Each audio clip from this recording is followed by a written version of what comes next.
My dad's cousin, my father is 85 years old, his cousin was a similar age, grew up in rural Wisconsin. His name was Tim. Tim was born with spina bifida. His legs never fully developed in utero, and so he was born with just kind of feet here with no legs, and because of that, from a very young age, little Timmy or Tim basically learned how to get around on his arms.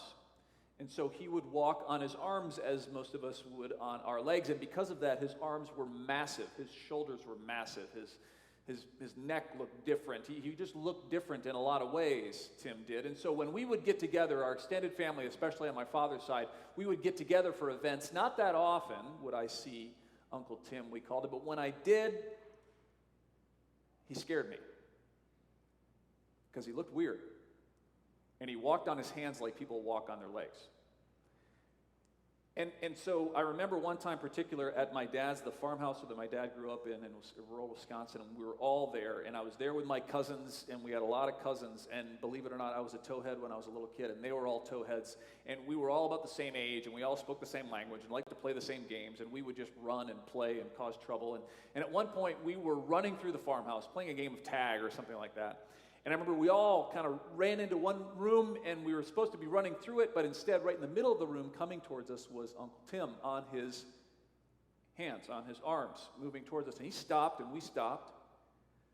And Tim was an adult, and he was weird, and so we tried to just avoid him. But we couldn't avoid him at this point. I remember just literally standing there and staring at our Uncle Tim, and he finally said to us, "So, what are you guys playing?" And we felt uncomfortable and awkward, and he scared us a little bit. And so we didn't say anything. We turned and we giggled at each other, and we ran back out of the room.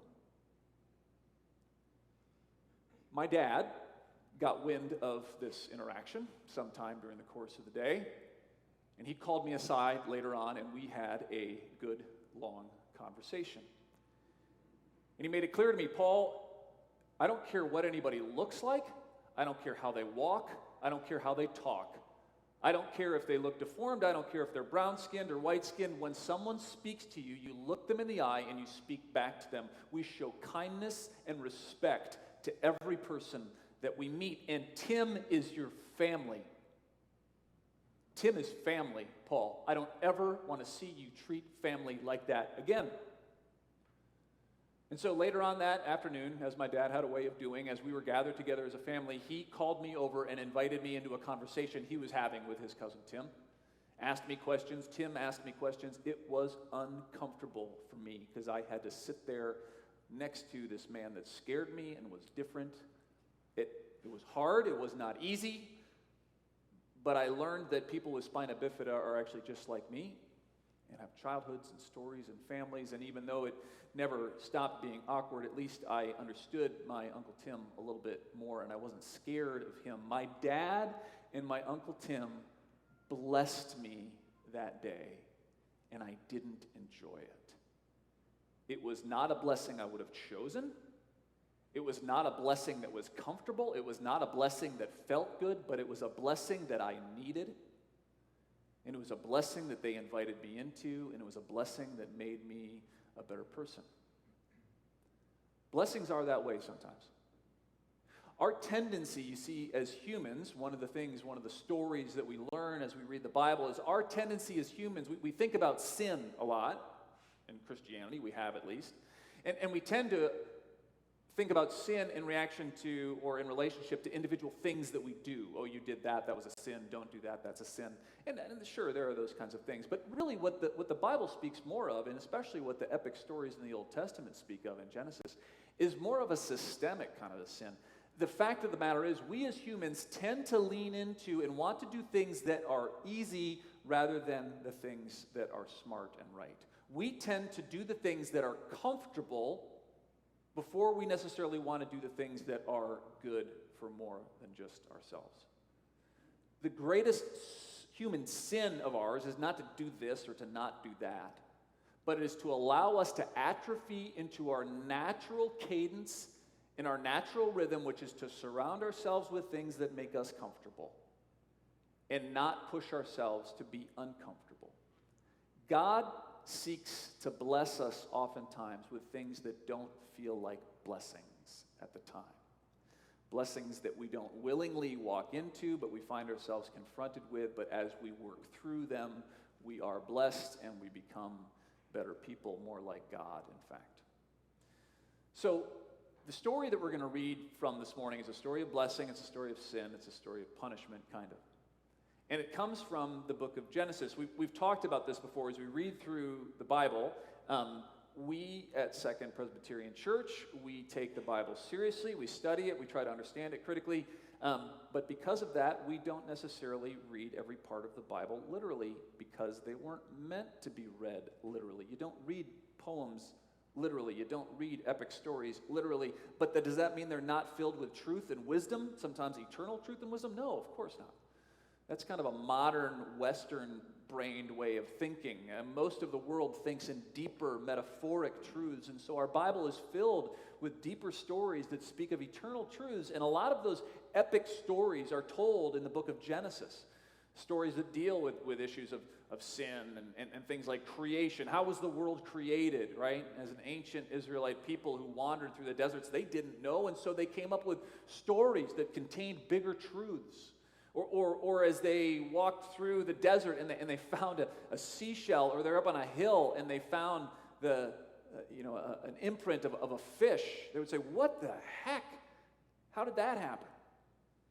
How did people spread out over the entire earth? How is it that people speak so many different languages?" All of these big mystery questions are dealt with in the book of Genesis and other places where the Israelite people gathered around fires at night, told stories, and dove into the mysteries, the bigger questions, and tried to find deeper truths. And we believe, as people of God, we believe that they weren't just stories. We believe that God, the God of the universe, inspired those thoughts, inspired those stories, and even worked through them and continues to work through them to speak to our human lives and to speak to our human condition even till this day. That's pretty powerful. That's pretty amazing.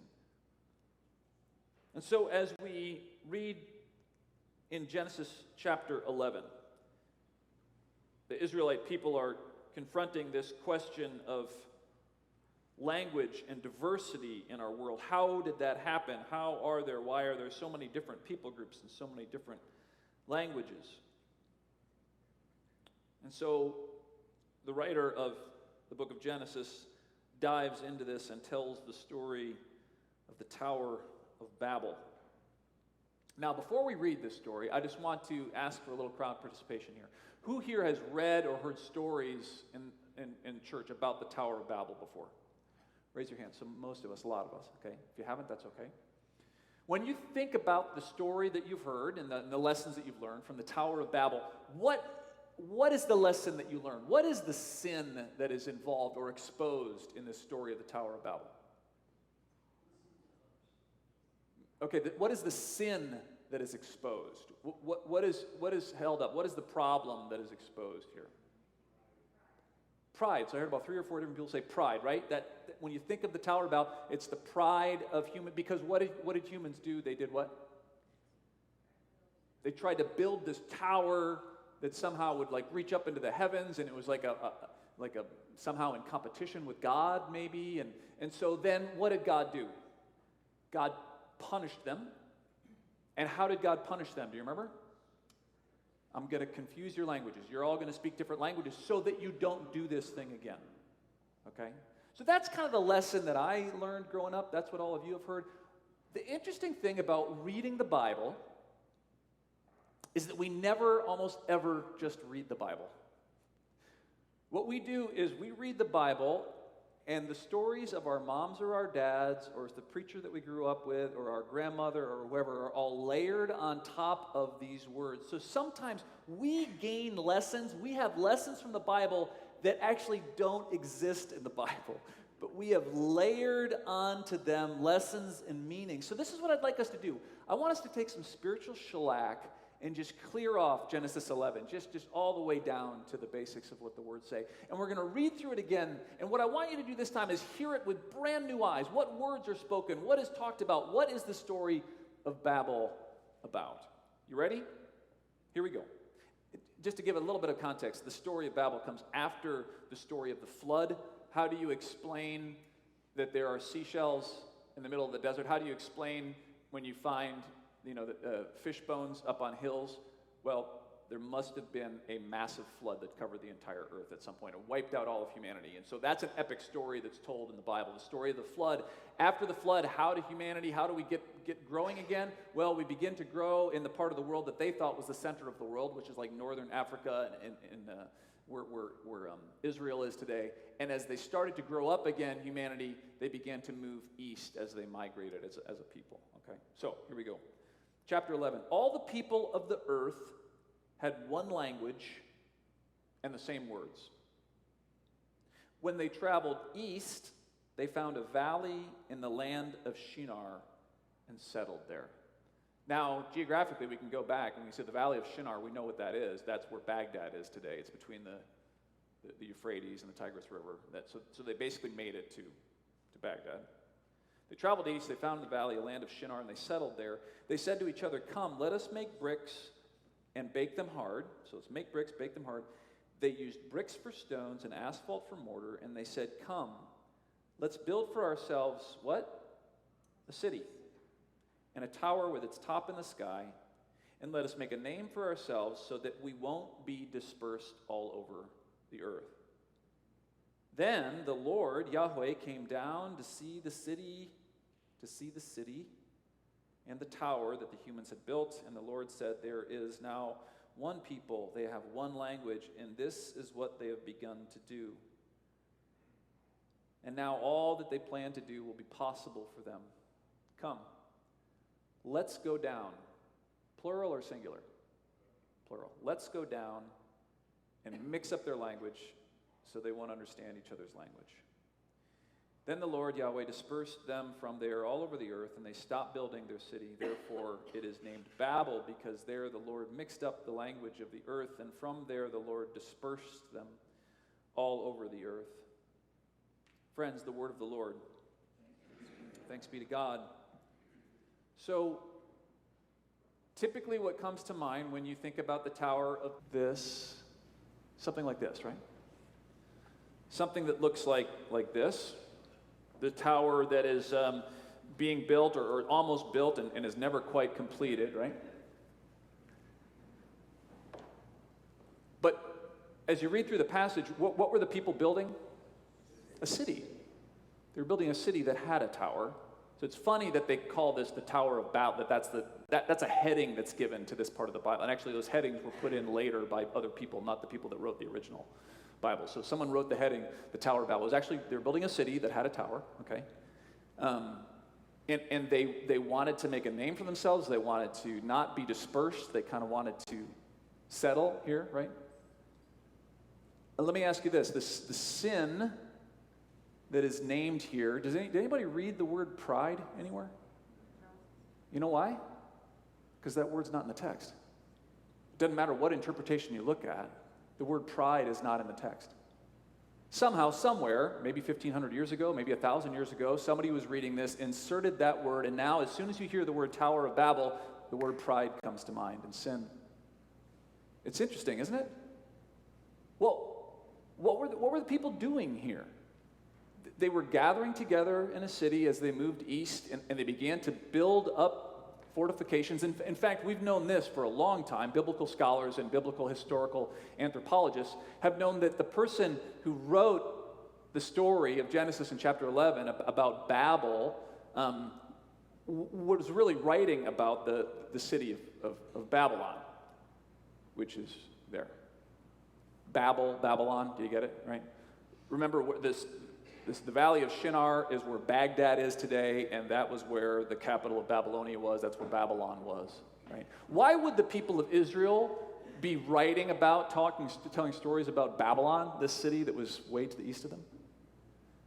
Because that's where they were carried in exile, around 700 BC. They were carried from Israel, and they were invaded by the Babylonians, and they were carried here.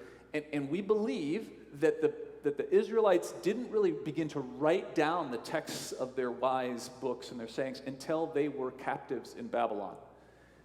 They had stories that they told around the campfires, but they hadn't really put it into paper. And so they used some of the technology and the wisdom that they gained from the Babylonian, which was a far superior culture. And they began to write down their stories. That's where we believe Genesis and Exodus and Leviticus and Numbers were written.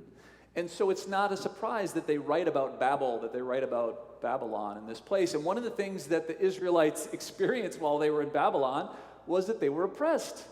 And they were treated like dogs because they spoke a different language. And they were slaves in that place, right? And so Babylon is a city that was built by people that had a homogenous culture. They had their own language. They had their own views as to who was good and who wasn't, who was superior and who wasn't. And in the midst of their time there, the story of the Tower of Babel or Babylon is told. The text doesn't necessarily focus on the tower. It doesn't speak of human pride. But it is a story about sin. And the question is, what is the sin? And what is God's punishment? God is clearly worried about what God is seeing going on here. God recognizes this seed in our human tendency, this sinfulness that we tend to fall into again and again. And the reason God acts so drastically and dramatically, God and God's self, God and God's plurality comes down to Babel to disperse them. And God does that. God intervenes in that way because God can see what is happening at Babel and God knows where it's going to lead. If this is what they've done, I know where they're going to go from here. I know what the plans will be next, and we must stop this from happening.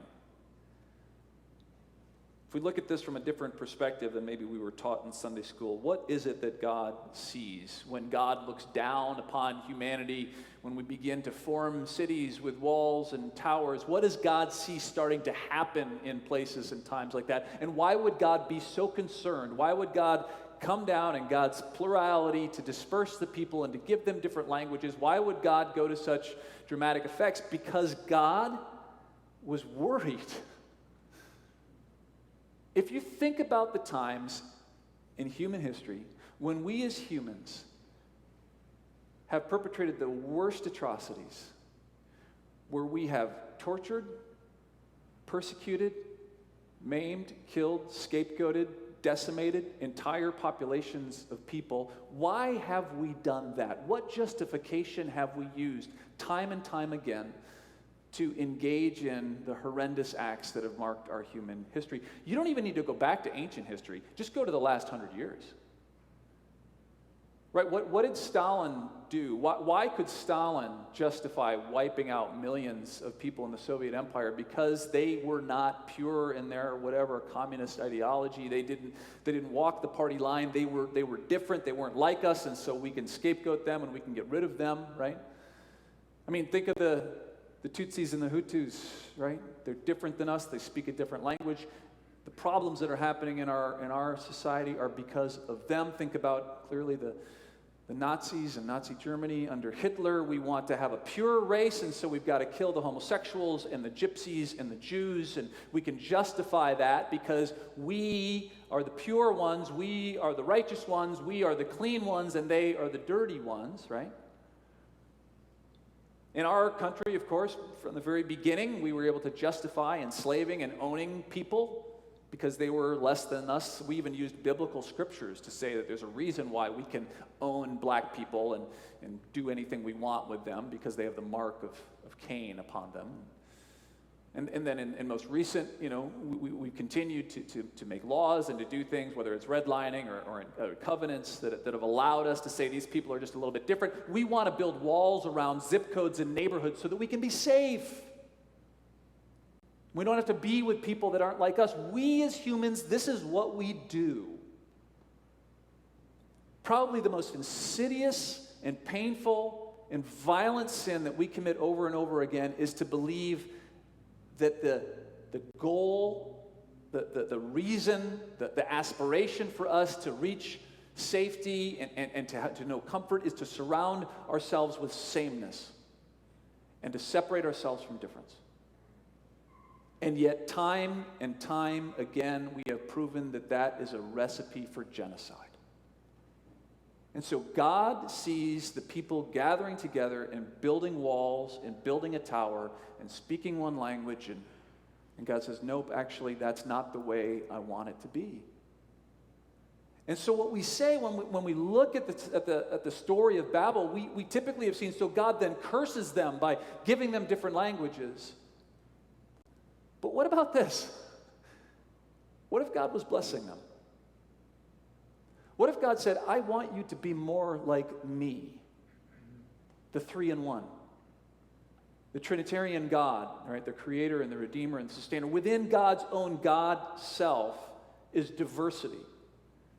If you want to be like me, I need you to be diverse. I don't want you to just hang out with people that play like you and look like you and smell like you and speak like you, because there's something about the process of interacting with people who are different than us, not just different than us, that might even scare us and look weird and act differently and maybe even be offensive to us. I want you to engage with those people. I want you to take the time to listen to them and learn their language, because in that process, you actually become more like me. And you realize the fears that you have built up are mostly in your head. And the truths that you can only discover when you interact with people that are different than you and diverse from you and speak different languages from you. What if the punishment that we've always thought of at Babel was actually a blessing? And what if God continues to disperse that blessing upon us with diversity and difference, and continues to call us to engage and to not retreat from that is uncomfortable, but to actually lean into what is uncomfortable and learn in that conversation, in that dialogue, in that collaboration to become more loving, more good? Isn't that an interesting way to look at this passage?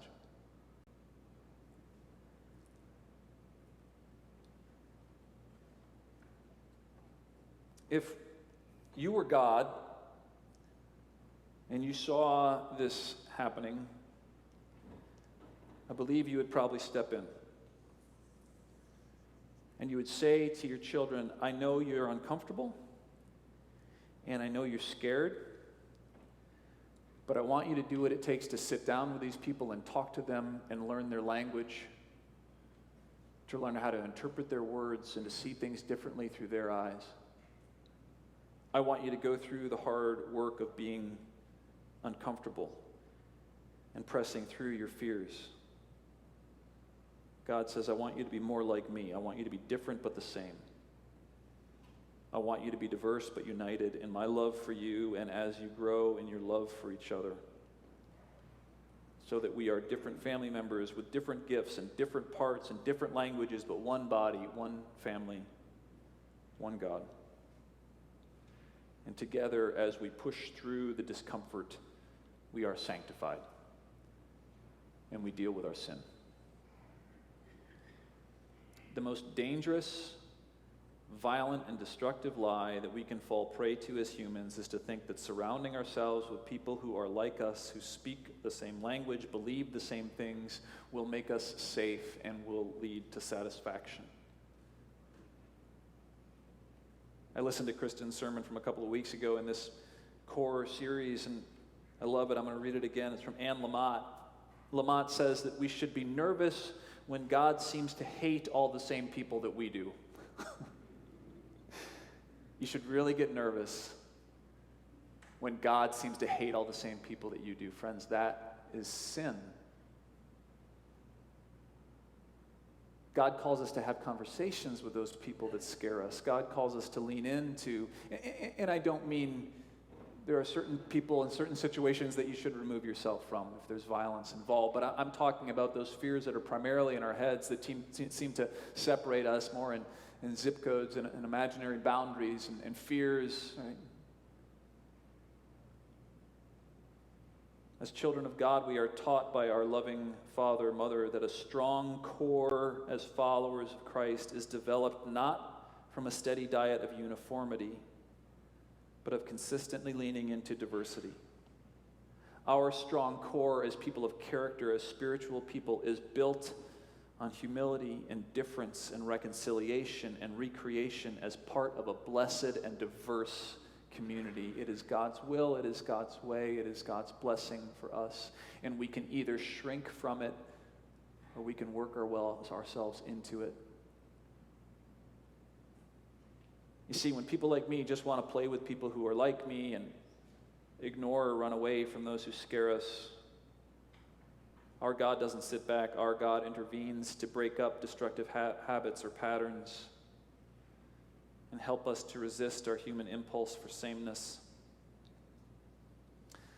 So friends, this is what I think is going on with the core of America, this country that many of us love, some of us tolerate, but we're all in and we live here. We celebrated our independence this last weekend, and I think the core of America is being shaped in powerful ways, and some of us, it's making us uncomfortable, all right?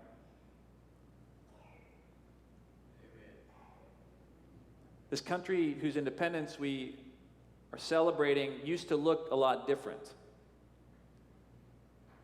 And it used to be a little bit easier to be the United States of America. But there's nothing we can do about the fact that we keep getting browner and browner and browner. And we keep hearing more languages and different cultures and different religions. We just can't seem to stop it. And you know why I think we can't seem to stop it? Is I think because it's God's blessing upon us and the world. This is the interesting statistics that we find ourselves in today. If you look at the different generations in our country, you look at the generation, the millennials that get a lot of airtime these days are generally between the ages of 23 and 39. They make up a big chunk of our workforce right now. Oops, I went forward one and I didn't mean to. Can you back that up? Somebody just put me forward. Thank you. The millennials, 55% of millennials in our country are European white, not Latino white, not brown, not black, but they're European ancestry white, 55%, okay? So 45% aren't. Gen Z, which is the generation that comes after millennials, are only 51% European white. For the first time ever in our nation's history, high schoolers today and younger have no majority. There are not more European white high schoolers and middle schoolers and elementary school kids than others. This is the truth that's happening and growing in our midst. Does this make sense to you? It doesn't. We could build 1 million walls. They could be 500 feet high. Friends, we've already been infected. It's only going to grow. We're only going to get browner and more diverse as a country because these generations are going to continue to grow. And kids that are in high school and middle school right now, who are a majority minority, will be the people that are going to college and in our workforce and running this country in a couple of decades. The thing that's hard for some of us is that not that long ago, people who find themselves in the silent generation, 73 to 90, when they were growing up, 84% of America was European white. That's a completely different world. And you all have kind of got similar heritage and backgrounds, and you can tell stories and understand that we all like Bach, and we all like, there's certain commonalities when most everybody is European white, as different as we can be. There's still a lot of uniformity and unanimity and sameness there. God has blessed us as a nation with difference. God has blessed us so that even the people who are moving in next to us are from different religions and speak different languages and have different colored skin and different traditions, and they fry their food differently and they smell differently. They live next to us. And we can either get defensive about that, or we can be frustrated by that, or we can say, thank you, Jesus. Praise be to God. We are being blessed. We are being blessed. And as uncomfortable as it might make us, even if we think we're supposed to be scared, God is saying, no, lean into those conversations. Get to know those people. Learn other languages. Open your ears. Learn to see the world and things from different perspectives. Listen to different people's backgrounds and where they've come from. And as you do that, as you work through those uncomfortable conversations and you learn from each other, you become more like me. And you become less prone to hate each other and to scapegoat each other, to stereotype each other, and kill each other. sometimes the way that God blesses us makes us really uncomfortable. And it's a lot easier to do what is easy than to do what is right. If you look at the future, this is where we're going, right? From 2009 to 2017, the purple areas are where diversity is growing in the United States. The yellow or gray or tan areas are where it is not. It's decreasing. Do you see where diversity is only going to increase? That's us, folks. We're only going to continue to be blessed. Praise God. The places where diversity is decreasing, do you know why it is? Because places that are 65% Latino or Asian or African American are becoming 75% Asian or Latino or African American. Right? And so the question is America the new Babylon? And are we cursed or are we blessed? It's up to us to answer that question. And friends, if we as Christians, if we as followers of Yahweh, the God of blessing, the God of diversity, can answer that question by saying the country that we are and the country that we're becoming is a blessing from God, then friends, we can be a part of the peacemaking and the hopeful stories and the liberation, the restoration, the transformation, the collaboration, the reconciliation that is ours in Christ, right? May God continue to bless our families, bless our neighborhoods, bless our city, bless our nation with the challenging blessing of difference. And may we see difference as an invitation to reconciliation, renewal, and redemption for us and for our country and for the world. Friends, God is blessing us. God is blessing America. May we find ways every day to participate in that blessing by stepping past our fears into discomfort and opening our arms to receive and to pass on God's gift of difference. Hallelujah. Amen. And God bless America.